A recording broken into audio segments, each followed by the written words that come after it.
पूर्वी, पश्चिमी, उत्तरी, दक्षिणी, ये चार तो दिशाएं होती है, पूरब, पश्चिम, उत्तर, दक्षिण। और वर्ण व्यवस्था में मैं आपको साफ शब्दों में बता देना चाहता हूं कि हमारी पार्टी कभी भी जो राजनीतिक व्यवस्था के खिलाफ व्यवस्था बनती जा रही है उसमें कभी भी अंगीकार नहीं करती। हमेशा सबका साथ, सबका विश्वास और सबके द्वारा दिए गए निर्णयों के आधार पर पार्टी चलती है। पार्टी बराबर सबके साथ में कार्य करती है और उसमें जाति की जो विषाद की बात की जा रही है, बिल्कुल मैं नकारता हूं। जाति पाति पूछे नहीं कोई, हरि का भजे सो हरि का हो। तो ये तो ईश्वरीय कार्य प्रणाली में भी आता है।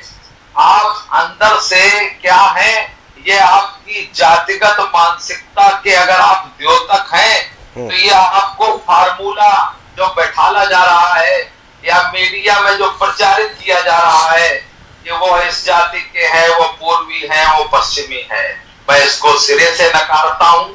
भारतीय जनता पार्टी में कार्यकर्ता किसी भी जाति का हो, किसी भी धर्म का हो, उसको प्राश्रय उसके कार्यान्वयन के अधिकार देते हुए किया जाता है।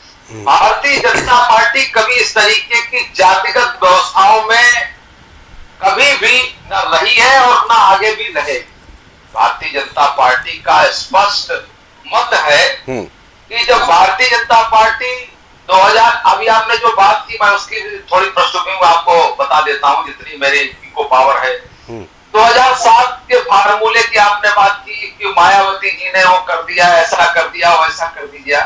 देखिए ऐसा है, हर व्यक्ति को अपने दल को आगे बढ़ाने का अधिकार है और यहाँ पर लोकतंत्र है। हमारे यहाँ जो है तो होता है वो अपने हिसाब से हर व्यक्ति अपनी पार्टी के बारे में सोच सकता है। 2007 के फार्मूले का जब दौर था तो न बीजेपी सत्ता में थी, न योगी मॉडल था, योगी मॉडल में भी नहीं था उस टाइम, और तब कानून व्यवस्था इतनी मजबूत नहीं थी कि जो गुंडे, माफिया, मवाली और इस तरीके की चोरी छिनैती की जो वारदातें होती हैं उस पर लगाम लगाने की सरकारों की वो किस जाति का है, किस धर्म का है, ये जाति धर्म के पलड़ों में बैठकर देखा जाता था। लेकिन अब ये सब खत्म है। जाति धर्म के पलड़े अब एक तरफ हैं, देश के विकास की धारा और प्रदेश के विकास की धारा एक तरफ है। जो देश का विकास करेगा, जो प्रदेश का विकास करेगा, जो प्रदेश में की बात करेगा, निश्चित रूप से हमारी डबल इंजन की सरकार उसको तोड़ मरोड़ भी देती है। देखिए आपने अभी एक बात कही जो मंच पे आई कि योगी जी ने जाति को लेके कहा था कि जो लोग ये मानते हैं वगैरह वगैरह वो कायर हैं और क्रूर हैं। मैंने वो इंटरव्यू देखा था जिसमें योगी जी ने अपने क्षत्रिय होने पे गौरव व्यक्त किया था। तो अब आप किसको कायर कह रहे हैं, किसको आप तीर चला रहे हैं, किस पर निशाना साध रहे हैं मुझे नहीं पता। लेकिन चूंकि ये वक्तव्य तो चूंकि उन्होंने स्वयं अपनी जाति पे अहंकार साबित करके ये बात कह दी थी, स्पष्ट कर दिया था कि जाति तो कभी जाएगी नहीं और उत्तर प्रदेश में जो जाति की राजनीति को झुटलाए उसे आईने में अपना चेहरा देखना चाहिए। मुझे लगता है उसकी राजनीति का परिपक्वता अभी भी जीवित है। सबसे बड़ी बात यह है कि देखिए भाजपा का एक प्रचलन है कि भाजपा जिन मुद्दों को भावनात्मक रूप से परोसती है उन्हीं मुद्दों को सत्ता में आने के बाद नकार देती है।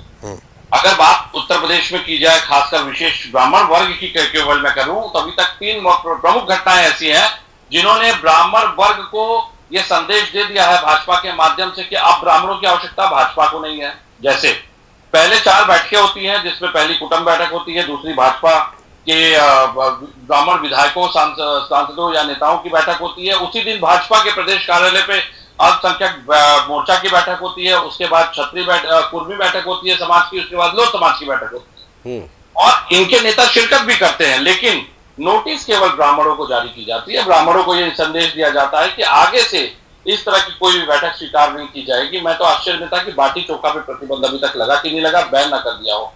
उसके बाद उससे जब आप आगे बढ़ेंगे तो यूजीसी लेके आ गए यूजीसी के माध्यम से सीधा संदेश दे दिया कि अब आपकी आवाज निकली तो आपका राजनीतिक और सामाजिक भविष्य समाप्त। और सबसे अंतिम और प्रारूप इन्होंने तय कर दिया, बटुकों की रक्त से त्रिवेणी को लाल करके, शंकराचार्य भगवान के उनके पीठ का अपमान करके, जिस प्रकार से षड्यंत्र रचित करके कूट रचना के माध्यम से पूरे देश के प्रदेश के ब्राह्मणों को संदेश दे दिया गया है।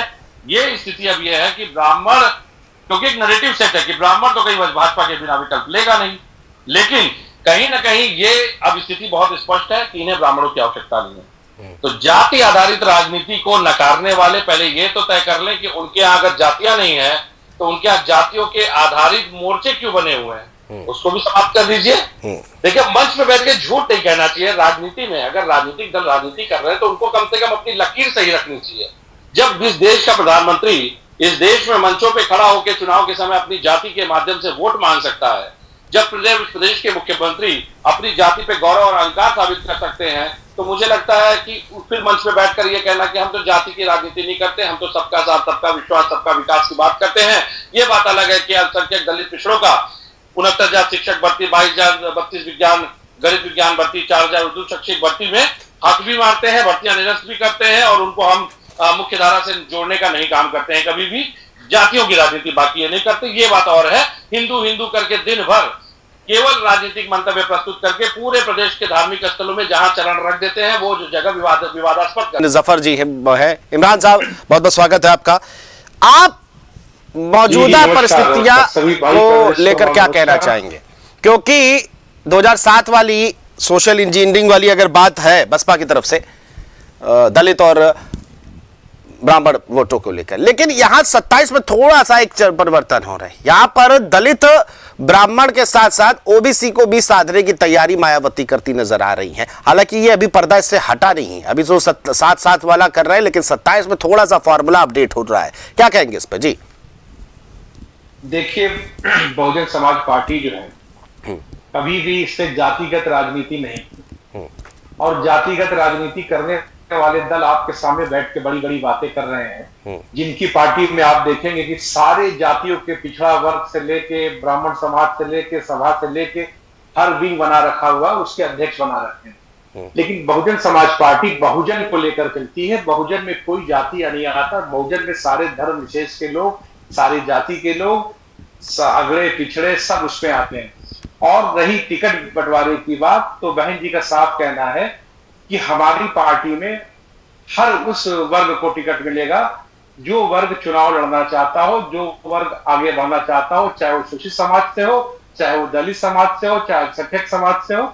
इसलिए बहुजन समाज पार्टी का जो सोशल इंजीनियरिंग है उसको जातिवाद से आप नहीं कह सकते, वो सामाजिक एकता की बात करती है, और सामाजिक एकता के तहत ही ये टिकट जो है वितरण होता है। और आप देखिए, लोकसभा में भी टिकट इसी तरीके से दिया गया, जो अल्पसंख्यक समाज को सबने दरकिनार कर दिया था, उसमें बहन जी ने 28 टिकट लोकसभा का दिया 2024 में। तो सबसे बड़ी बात वह है कि बहन जी जो एक्टिव है, और अभी आप देखिएगा मार्च से और अप्रैल से उत्तर प्रदेश का माहौल पूरा माहौल बदल जाएगा, क्योंकि पार्टी जो है जमीनी स्तर पे काम कर रही है। सब लोग पार्टी के वरिष्ठ नेता अपने अपने क्षेत्र में, अपने अपने मंडलों में लगे हुए हैं। तो ऐसा नहीं है कि ये बसपा के लिए नया काम है। बसपा इस बार बहुत मजबूती से चुनाव लड़ेगी, और सबसे ज्यादा दर्द बसपा अगर अकेले लड़ रही है तो सबसे ज्यादा दर्द भाजपा को है, क्योंकि भाजपा ही सबसे ज्यादा डरी हुई है बीएसपी से। क्योंकि बीएसपी एक ऐसी पार्टी है जो अभी भी जनता के दिल में उनकी जगह बनी हुई है, चाहे वो ब्राह्मण समाज हो, चाहे वो क्षत्रिय समाज हो, या दलित समाज हो, मुस्लिम समाज हो। जो बहन जी ने 5 साल 2007 से 12 में विकास किया, जाने कितने जिलों को जिला बनाया। हाँ। आज आपने शंखनाद किया है अपने चैनल पर 27 का मुद्दा 27 का शंखनाद, चलिए ठीक है ना। अच्छा, टॉपिक भी आपने अच्छा चुना है। पार्टी चाहे जो भी हो, चाहे जो भी पार्टी हो, वो टोटली जात पे ही इलेक्शन लड़ती है, और जात पे ही टिकट बंटवारे होते हैं, और जात पे ही सारी चीजें तय होती हैं। ये कोई भी पार्टी चाहे जितना कहे, हमारे भारतीय जनता पार्टी के भी दोस्त बैठे हुए हैं, और समाजवादी पार्टी के भी बैठे हुए हैं, और बसपा के भी बैठे हुए हैं, इनमें से कोई इससे परे नहीं है अगर उन्हें लगता है कि इस जात का आदमी को यहां टिकट देंगे और इस पे सीट निकलेगी, तो वो सारे फैक्टर उनके खत्म हो जाएंगे। वो पढ़ा लिखा हो, ना पढ़ा लिखा हो, वो क्या कहते कैसा भी हो, उसको वो टिकट देंगे और क्या कहते हैं अपनी सीट इच्छुक करेंगे कि जीत जाए। ये हो गई एक बात।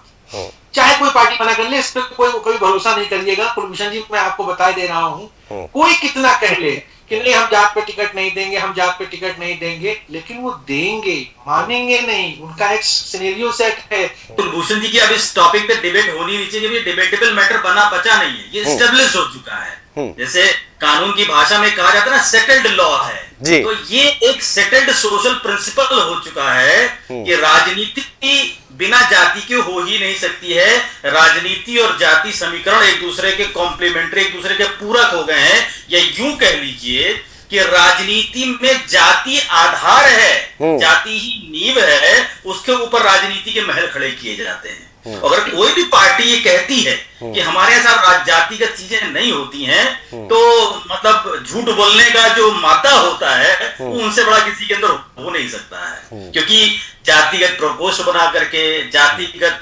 सम्मेलनों को करा करके, जातिगत समाज समरसता करा के, जातिगत सम्मान समारोह कराने के बाद भी कोई ये कहे कि हमारे यहाँ जातीय समीकरण या जाति पे बात नहीं कही जाती, तो ये मतलब गलत कहना, झूठ कहना, क्या कहा जाए इसको, जो है सो है। और कुलभूषण जी, सत्यता ये है कि जो चीज का रिकरेंस होता है ना, यानी कि जो चीज बार बार दोहराई जाती है वही सत्य हो जाती है। तो आज की डेट में सत्य यही है कि राजनीति का मतलब जातिगत समीकरण, उसके बाद क्षेत्रगत समीकरण, और उसके बाद बाकी जो सामाजिक समीकरण बचते हैं उनको कहीं ना कहीं फिट कर दिया जाता है किसी ना किसी खांचे में। और जो हमारे संविधान का प्रिंसिपल है कि सामाजिक, आर्थिक और राजनीतिक न्याय, तो वो सामाजिक, आर्थिक और राजनीतिक न्याय भी जो है वो जातिगत हो गई। बाकी चीजें तो छोड़ दीजिए, अब आप राजनीति तो छोड़ दीजिए, जब इस देश में कानून जातिगत बनते हैं,